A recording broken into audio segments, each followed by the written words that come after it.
How was my childhood? In my earliest years, we had our extended family all around, grandparents, aunties and uncles. Dynamic mix, really, of a lot of warmth and conflict, and at the same time.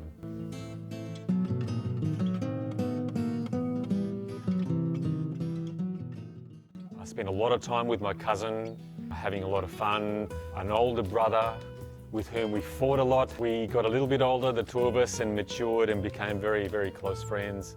And a much older sister. Mixed in with that is that both of my parents, being Jewish immigrants, were carrying a lot of trauma from their experiences during the Second World War, and they were anxious and they were reactive, and there was quite a bit of shouting, a lot of conflict. Initially for me, particularly as a little child, as a baby, toddler, I found my parents' stress responses, their fighting, really, their conflict, frightening. Frightening to the point of shocking. Even though they weren't necessarily directly harsh with me, but I really absorbed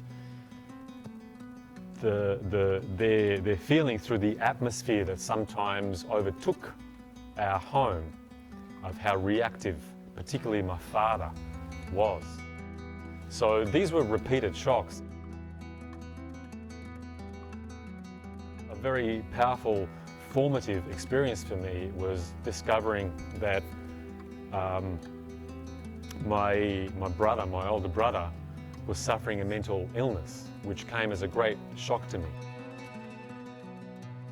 He had to go be in a hospital for a while, and then about a year after he came home from hospital, he was killed in a car crash, and that was a tremendous blow to my family. It really fragmented my family and broke my parents down, and for many, many, many years we were, really splintered and shattered as a family.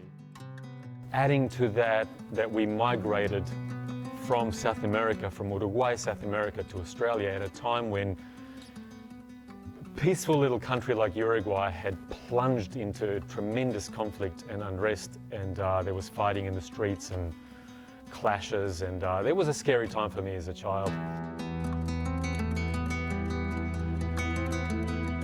Coming to Australia as new migrants was also very challenging. Suddenly losing all of my references and my friends, the things that were familiar to me, having to learn a new language. My body, my neurology reacted to that with tuning out, with numbing and dissociation. So I recall that for many years I removed myself from life to some degree, even though I was going through the motions of living and with my friends and going to school, but there was a part of me that essentially just kind of, it's like dimming of a light as a way of self-protection. And it takes a long time, a lot of healing, to start to thaw out that kind of freezing and to come back with a sense of vitality and emotional aliveness, to come back into engagement and full communication with people.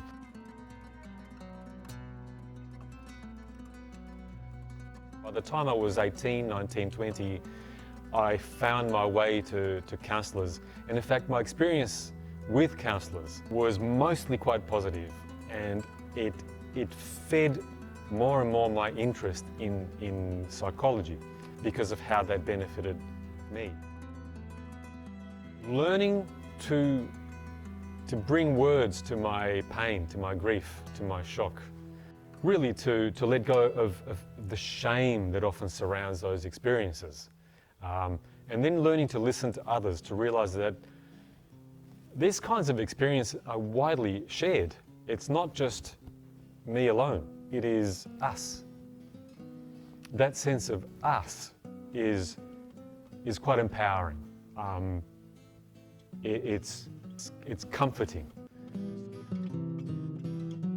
All of that upheaval, I think, has really become like a driver for my interests for the rest of my life, really, in what is it that causes societies to break down so much into polarization, into conflict, into violence, into tyranny, really.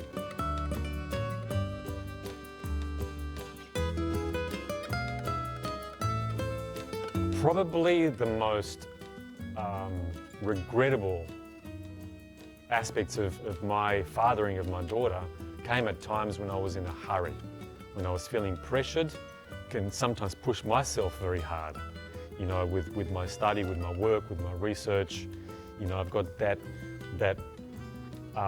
pressuring voice in my head that sometimes takes over, and I know that I've inherited that voice from my father, from my ancestors, you know, the pressure to succeed. That voice was present in my way of interacting with my daughter sometimes in her studies. My patience would narrow right down, and that's when I could be explosive, like my father was to me, in the ways that he was most frightening to me. And I know that there are times when I was intrusive, or that I would saddle her with my expectations, even when I was trying not to. I could see in her reactions to me that my push was not welcome.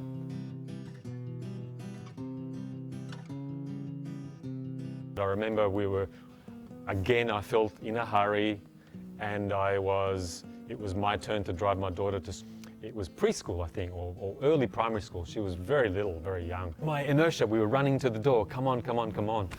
And she stopped and she said, no, I'm really unhappy. My socks are uncomfortable. There's a little crease in my socks and my shoes. She starts taking her shoes off. And by then I had already built up a lot of frustration about, hurry up, we're going to be late, and I'm going to be late. And you know, I blew up. I yelled at her, and I saw her, I frightened her. She looked quite scared. And I remember thinking, I was really shocked at myself, at the voice that came out through my throat. It hurt me afterwards to remember the look of shock that was in her face. I may have even picked her up, and I was rough with her, and you know, I apologized afterwards, but you know, that was not a good way for me to be. And I'm sure that that didn't just happen once. It happened particularly in the middle of the night when I was extremely tired, and I had nothing left to give. And if it was my turn to wake up for my daughter when she was little, and if she woke up in the middle of the night crying because of a bad dream, yeah, sometimes I was completely insensitive.